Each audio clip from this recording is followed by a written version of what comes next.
Anda saksikan di litar antara Masa Sepang Selatan dalam pusingan yang pertama bagi kejuaraan Malaysian Cup Prix untuk musim baru 2021 ini adalah perlumbaan Aeon Credit Service Yamaha NBX Challenge akhir di mana kesemua pelumba ini, dan ini adalah kali pertama mereka akan turun berlumba bagi kebanyakan pelumba muda ini. Ini adalah grid permulaan perlumbaan. Kita boleh lihat sekarang Hazim Badrul, Muhammad Hazim Badrul Hisham adalah pelumba yang berada di petak utama untuk pasukan Punhua Motor. Muhammad Azam Adli Muhammad Isnaini petak yang kedua untuk 2-way. Ahmad Syakir Abdullah untuk BLH Racing petak yang ketiga. Keempat Muhammad Lufti Shah Narizman untuk MH Chua. Petak yang kelima Muhammad Hamizan Muhammad Rozin untuk Hand Motors. Petak yang keenam Muhammad Zuhail Nabil Muhammad Zamri untuk pasukan Sun Chai. Di petak yang ketujuh Muhammad Mikhail Razlan Hashim Sengkong Motor. Petak yang ke-8 Nordini Uzma Abdullah untuk Welly Racing. Petak yang ke-9 Abdul Fahmi Abdul Basir Berjaya Mega. Petak yang ke-10 Muhammad Hakim Akmal Syamsul Kama untuk Khiap Ek Racing Team. 11 Muhammad Fazil Muhammad Faruk untuk 3S Motosikal. 12 Muhammad Arif Darius Farid untuk GT Max. 13 Khairi Haziq Roslam untuk Chai Ken. 14 Muhammad Aflin Danish Muhammad Nazri untuk HK Moto. 15 Muhammad Adib Hakim Nazri untuk XL Moto. 16 Muhammad Afiq Aiman Norazizi SHH Penang Team. 17 Muhammad Fikri Tri Anza Muhammad Fairul Nizam TME Motorsports. 18 Daniel Alif Ashar untuk Fast Roy. 19 Muhammad Ridwan Irfan Abdullah AKJB. 20 Muhammad Fakrul Zakwar Muhammad Fitri KPSHM. 21 Muhammad Haziq Taufik Taikon. 22 Raihan Muhammad EE Sing Moto. 23 Azran Rifki Idanish Azhar SCM. 24 Muhammad Harith Daniel Muhammad Hisam SPF Bikers. 24 pelumba wanita kita yang begitu menunjukkan bakat yang menarik pada tahun ini. Compare dengan tahun lepas, masih belajar. Pada tahun ini dia menunjukkan kematangan dia, memacu jentera beliau. Ya, Dini Uzma berada di petak yang ke-8. Pelumba nombor 3, motosikal nombor 3 yang tahun lepas digunakan oleh Muhammad Syabim Sareh.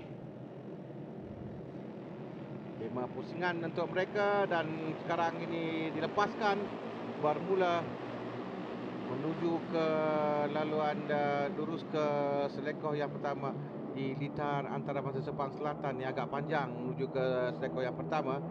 Jadi perumahan skuter ini mereka akan memecut, tidak ada pertukaran gear dan mengambil selekoh dengan membreak di situ yang akan menguji skill masing-masing. Dan ada pelumba yang pengalaman masuk musim yang kedua, ada yang pelumba baru dalam kategori ini lepas ke semua pelumba pada selekoh yang pertama.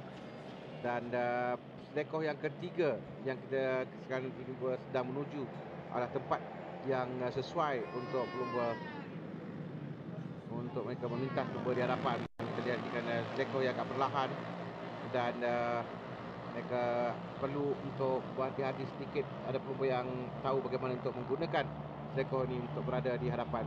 Pada awal perlumbaan, kedudukan masih lagi rapat antara kesemua pelumba lagi. Ya, tepat sekali. Nampaknya permulaan yang begitu matang. Tiada drama yang dapat kita lihat. Begitu matang sekali pada tahun ini. Kita lihat adik-adik kita beraksi di litar.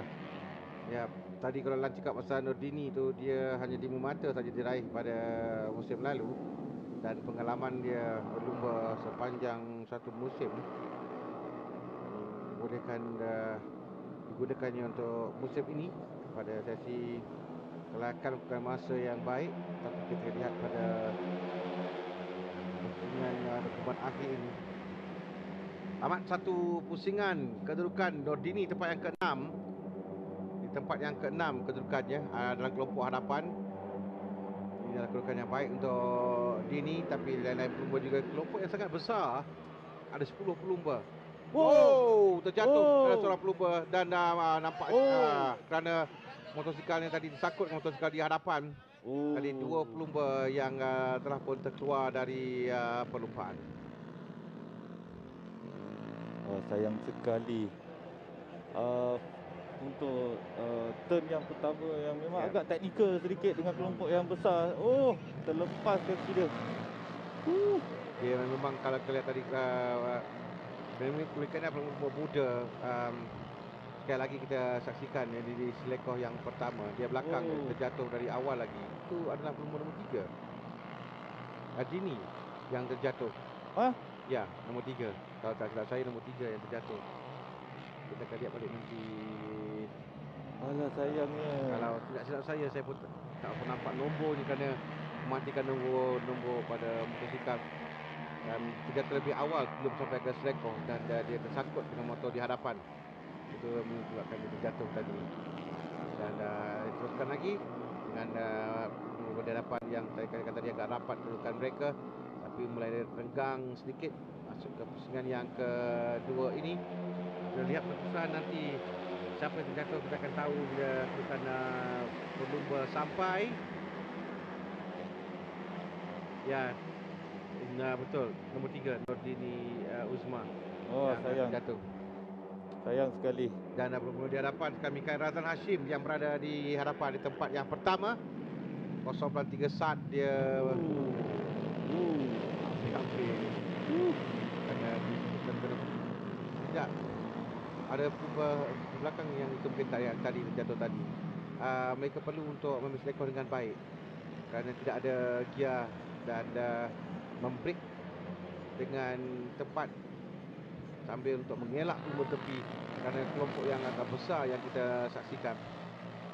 Dan kita lihat balik apa yang berlaku ni. Perebutan memasuk selekoh yang pertama ni, kelompok yang agak banyak. Ya, itu nombor 22 tadi yang masuk, yang break lewat, breaking Ahmad Fahmi Abdul Basir yang meluncur ke hadapan. Tapi nombor 2 Mikael Razan Hashim di musim kedua bagi Mikael dalam perlumbaan ini berada di tempat yang pertama. Di tahun lalu dia di tempat yang ke-6 keseluruhan dengan 62 mata. Bagi Mikael Razan Hashim, dia naik podium pada 2 kali, 2 perlumbaan, pusingan pertama dan pusingan yang ke-7. Wah, terjatuh lagi 2 pelumba. Oh, sayang. 2 pelumba yang terjatuh dan sekarang ini bagi pada pelumba yang berada di tangan untuk kita lihat itu di selekoh yang terakhir tadi, juga selekoh yang akan kita perhatikan sepanjang hujung minggu ini. Yang menguji pelumba selekoh pertama, selekoh ketiga dan selekoh yang terakhir.